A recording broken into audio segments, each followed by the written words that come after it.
Next we will discuss about the topic alcohol misuse and dependence. अब कैसे पता चलेगा कि किसी को अल्कोहल डिपेंडेंस हो गई है? कोई अल्कोहल पी रहा होता है तो वो कैसे पता चलेगा कि उसको डिपेंडेंस है? अगर वो उसको छोड़ेगा तो उसको विथड्रॉल सिम्पटम्स आ रहे हैं, और अगर वो उसको पी लेता है तो उसकी विथड्रॉल सिम्पटम्स ख़त्म हो जाएंगे। तो ये इसका मतलब कि अल्कोहल की डिपेंडेंस हो चुकी है। इसके अलावा वो हर काम से ज़्यादा प्रायोरिटी देगा अल्कोहल पीने को, और उसको टॉलरेंस डेवलप हो जाएगी, मतलब आहिस्ता-आहिस्ता उसकी डोज़ इंक्रीज़ करनी पड़ेगी अल्कोहल की, तो उसको जाके वो वाला इफ़ेक्ट प्रोड्यूस होगा। और ये मेजर चीज़ें होती हैं क्राइटेरिया के। अल्कोहल लोग क्यों पीते हैं? इसी वजह से ना कि उनको अगर कोई एंग्ज़ायटी या कोई डिप्रेशन है, उनको कोई लाइफ़ इवेंट हो गया है, जिसकी वजह से जो है ना वो उसको रिलीव करने के लिए अल्कोहल ले रहे हैं, और अलग दुनिया में जाने के लिए। और ये है कि बहुत से फैक्टर्स डिपेंड करते हैं अल्कोहल पीने के। अगर किसी को अवेलेबल ही नहीं है अल्कोहल तो वो कैसे पिएगा? अवेलेबिलिटी डिपेंड करती है, उसके सोशल सर्कल कैसा है उसके ऊपर डिपेंड करता है, उसके जेनेटिक फैक्टर्स पे जो है वो डिपेंड करता है, तो फिर वो अल्कोहल लेगा ना। सोशल प्रॉब्लम्स क्रिएट हो जाती हैं, आपको पता है अल्कोहल की वजह से, मतलब काम पे नहीं जाता, अनएम्प्लॉयड होता है, बच्चों को खाना खाना पानी मतलब कमा के नहीं देता क्योंकि वो काम पे नहीं जाता, नशा करता है। और फिर मतलब घर में पर प्रॉब्लम्स क्रिएट हो जाती हैं। फिर आहिस्ता-आहिस्ता उसका लो मूड होना शुरू हो जाता है और सुसाइड की तरफ चला जाता है। यही होता है ना अल्कोहल पीने वाले लोगों के साथ। फिर जी वो एंग्ज़ायटी रिलीफ़ करने के लिए अल्कोहल पीता है। अल्कोहल विथड्रॉल सिंड्रोम क्या होता है कि जैसे ही वो अल्कोहल छोड़ता है ना, तो उसके 2 से 3 दिन के अंदर जो है ना, उसको सिम्पटम्स आना शुरू हो जाते हैं। बॉडी कहती है कि वो जो तुम मुझे चीज़ दे रही थी ना, वो दोबारा दो। तो बॉडी क्या रिस्पॉन्स शुरू करेगी? ब्रेन क्या करेगा? ब्रेन में सीज़र शुरू हो जाएँगे। सॉरी, डिलीरियम शुरू हो जाएगा ब्रेन में, ठीक है? डिलीरियम क्या होता है वो हम डिस्कस कर चुके हैं, व्हाट इज़ डिलीरियम। उसके बाद जो है डिलीरियम के साथ साथ उसको मतलब हेलुसिनेशंस आएंगी, विजुअल हेलुसिनेशंस, एजिटेशन होगी, गुस्सा बहुत ज़्यादा आना शुरू हो जाएगा। और इसके अलावा ट्रेमर, स्वेटिंग, टेकिकार्डिया, इस तरह के सिम्टम्स आना शुरू हो जाएंगे।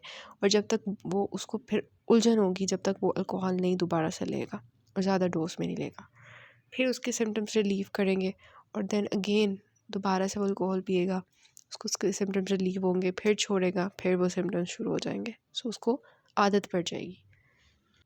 क्या क्या प्रॉब्लम्स हो सकती हैं अल्कोहल पीने वालों के साथ? इमोशनल और बिहेवियल डिस्टर्बेंसेस होती हैं, मेडिकल प्रॉब्लम्स आती हैं, ना सिर्फ वो बिहेवियरली इमोशनली डिस्टर्ब होता है, मेडिकली भी वो अनफिट हो जाता है, हाइपोग्लाइसीमिया हो जाता है उसके अंदर, कीटोएसिडोसिस हो जाती है, और फिर उनको खाना उनका जो उन्होंने खाया होता है वो वॉमिट करते हैं तो उसको एस्पायर कर लेते हैं, रेस्पिरेटरी डिप्रेशन हो सकता है।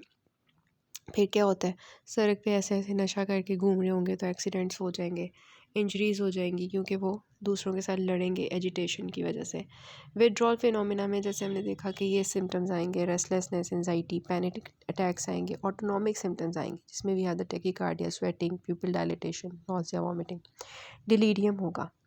तो साइकोलॉजिकल सिम्टम्स हैं, ऑटोनॉमिक सिम्टम्स हैं, डिलीरियम है, एजिटेशन है, हेलुसिनेशंस हैं, एल्यूजन्स हैं, डिल्यूजन्स हैं, सीजर्स हैं। ये विड्रॉल साइंस हैं कि विड्रॉल छोड़ने पे कॉन्सिक्वेंसेस ऑफ हार्मफुल यूज़ आपको पता है। मेडिकली न्यूरोलॉजिकल में क्या होता है, पेरिफेरल न्यूरोपैथी, सेरिबैलम डीजनरेट होना शुरू हो जाता है, सेरिब्रल हैमरेज शुरू हो जाता है, डिमेंशिया हो जाता है। हेपेटिक में क्या होता है, फैटी लिवर हो जाता है ना, सिरहोसिस हो जाता है, लिवर कैंसर हो सकता है। जीआईटी में क्या हो सकता है, इसोफेजाइटिस होगा, अल्कोहल इसोफेगस को डैमेज करेगा, गैस्ट्राइटिस होगा, पैंक्रेटाइटिस होगा, इसोफेजियल कैंसर होगा, मेलोडी सिंड्रोम होगा। और मेलोडी सिंड्रोम हम पढ़ चुके हैं क्या होता है। देन मेलअब्जॉर्प्शन होगी, इसोफेजियल वेराइसिस होंगी, ये हमने देखा था सर्जरी में ना, जीआईटी सर्जरी में।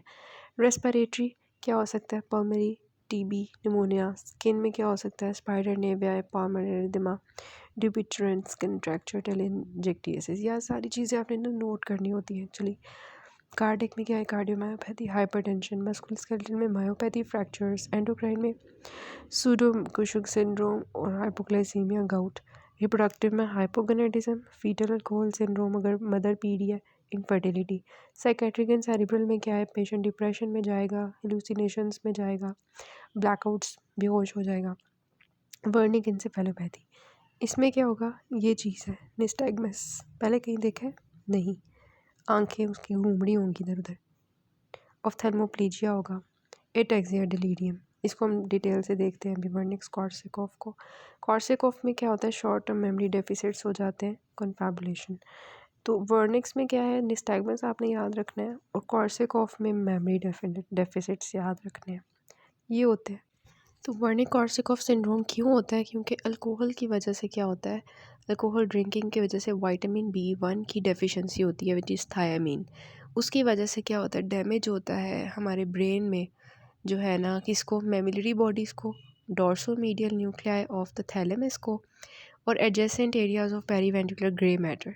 ये सारे क्या होते हैं, मेमिलरी बॉडीज़, थैलेमस और periventricular grey area, grey matter जो है उसके एरियाज़ जो हैं डैमेज हो जाते हैं। तो जब ये डैमेज होंगे तो क्या होगा, पेशेंट को निस्टैगमस होगा, एटेक्सिया होगा, डिलीरियम होगा, ऑफ्थैल्मोप्लेजिया, इस तरह के साइंस आना शुरू हो जाएंगे। So this is actually Wernicke Korsakoff syndrome. और जो है ये तो होगा ना वर्निक्स। और कॉर्सिकॉफ में मैंने आपको बताया क्या होता है, severe short term memory deficits हो जाते हैं और फिर जो है ना ये प्रॉब्लम होती है। This is known as Wernicke Korsakoff syndrome due to long standing heavy drinking and inadequate diet. क्योंकि ये लोग जो है, या तो डाइट इनकी इनएडिक्वेट होती है, हर वक्त अल्कोहल ही पीते रहते हैं, और मैल एब्जॉर्प्शन होना शुरू हो जाती है, और फिर जो पीते हैं वो वॉमिट कर देते हैं। इस वजह से विटामिन B1 की डेफिशिएंसी हो जाती है।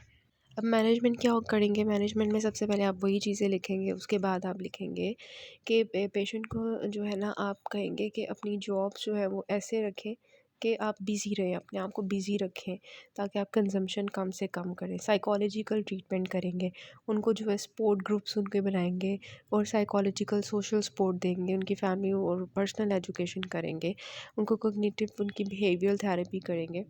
फिर उनको जो है, अगर अल्कोहल विड्रॉल सिम्टम्स जो है ना, उनको हमने प्रिवेंट करना है। ठीक है, उसने अल्कोहल छोड़ दिया, लेकिन वो जो विड्रॉल सिम्टम्स हैं उसको भी तो हमने ट्रीट करना है ना। अल्कोहल छोड़ने से तो हार्डली कुछ नहीं होगा, विड्रॉल सिम्टम्स आएंगे। तो उसके लिए हम क्या करते हैं, लॉन्ग एक्टिंग बेंजोडाइपिन्स देते हैं, और इसमें हम डायज़ेपाम यूज़ करते हैं। 4 दफ़ा दिन में 20 मिलीग्राम्स की हमने देनी होती है।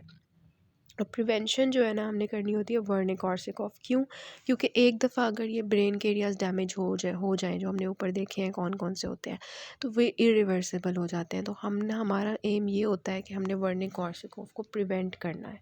ठीक है, तो उसके लिए फिर हम क्या देंगे, हम थायामीन जो है ना उन लोगों की पूरी करेंगे। विटामिन B1 जो है वो हम पारेंटरली देते हैं 3 टाइम्स डेली फॉर 48 आवर्स, या फिर ओरली दे सकते हैं 100 मिलीग्राम्स की 3 टाइम्स डेली। ठीक है, तो एक तो हमने साइकोलॉजिकल सपोर्ट वगैरह कर दी, फिर हमने क्या करना है कि उसकी वर्निक कॉर्सिकॉफ को प्रिवेंट करना है, विड्रॉल सिम्टम्स को प्रिवेंट करना है। तो उसके लिए हम क्या करेंगे, थायामीन देंगे, हम बेंजोडाइपिन्स देंगे।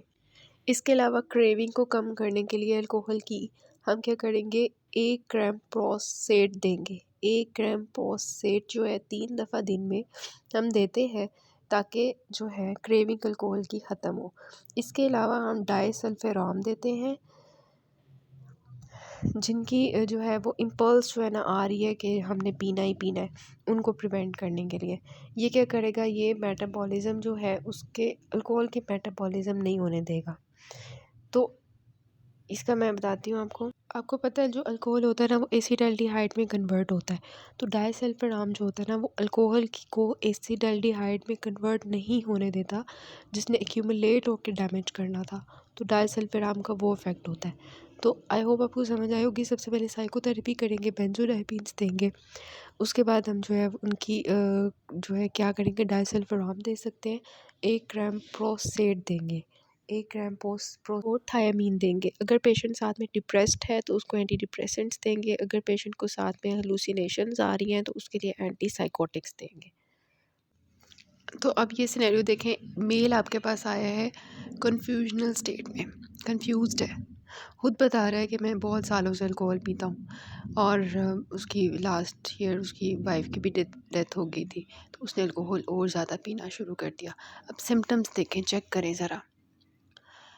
एटेक्सिक, निस्टैगमस, आई मूवमेंट्स एंड स्लगिश, ये किसके सिम्टम्स हैं? निस्टैगमस स्पेशली, वर्निक्स इंसेफेलोपैथी के। What is the cause of illness?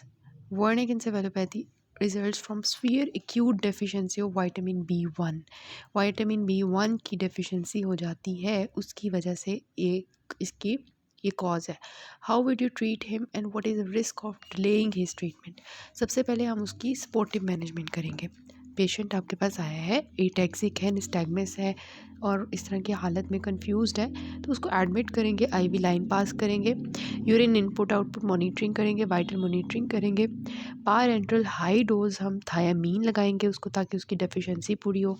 Supplementation करेंगे हम, उसकी जो मैलन्यूट्रिशन हुई हुई है, folic acid, ascorbic acid, cobalamin, zinc, phosphorus. फिर हम उसके इलेक्ट्रोलाइट एब्नॉर्मेलिटीज़ को करेक्ट करेंगे, डिहाइड्रेशन को करेक्ट करेंगे और स्ट्रॉन्ग काउंसलिंग करेंगे फॉर लीविंग अल्कोहलिज्म। और फिर रिस्क वो कह रहे हैं कि what is the risk of delaying his treatment. अगर हम रिस्क जो है वो इसका लेते हैं कि पेशेंट को ट्रीट नहीं करें, उसको थायामीन उसका पूरा ना करें, तो it can lead to coma and death. ठीक है, तो that is why we have to treat this. और जो है थायमीन उसको जल्दी से जो है पूरी करें, क्योंकि हाइपोग्लाइसीमिक भी पेशेंट्स होते हैं, ग्लूकोज देंगे उसको, इलेक्ट्रोलाइट बैलेंस उसका जो है वो मेंटेन करेंगे। ठीक हो गया। और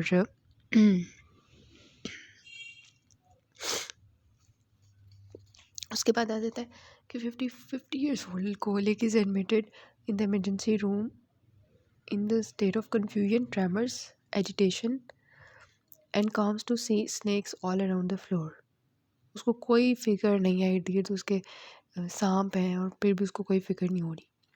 His friends are sure that he has not taken alcohol for the past few days due to financial crisis। तो अल्कोहल नहीं लिया और ये सारे सिम्टम्स आ रहे हैं, तो क्या है, अल्कोहल विड्रॉल सिंड्रोम।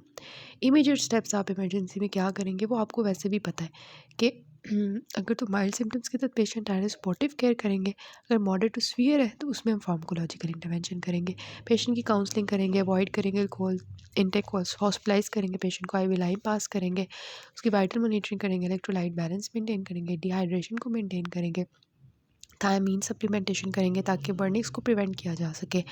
और इसके अलावा जो हमने ड्रग्स देखी थी ना, थायमीन के साथ साथ डायज़ेपाम है, बेंजोडाइपिन्स वो हम दे देंगे, एक कैम्प्रोसेट देंगे 3 times डेली 666 mg की, जो हमने देखी थी, ताकि क्रेविंग को ख़त्म किया जा सके। और क्या था, डायसल्फिराम था। और उसको हमने दे दिया, एंटी डिप्रेसेंट्स दे दिया for depression and anti psychotics for the alcohol hallucinations. ठीक है, तो क्या क्या है फार्माकोलॉजिकल ट्रीटमेंट में, थायामीन, डायज़ेपाम, एक कैम्प्रोसेट, disulfiram, anti depressants, anti psychotics. और वो कब कब देनी है वो मैंने आपको बता दी। So this is all about the alcohol.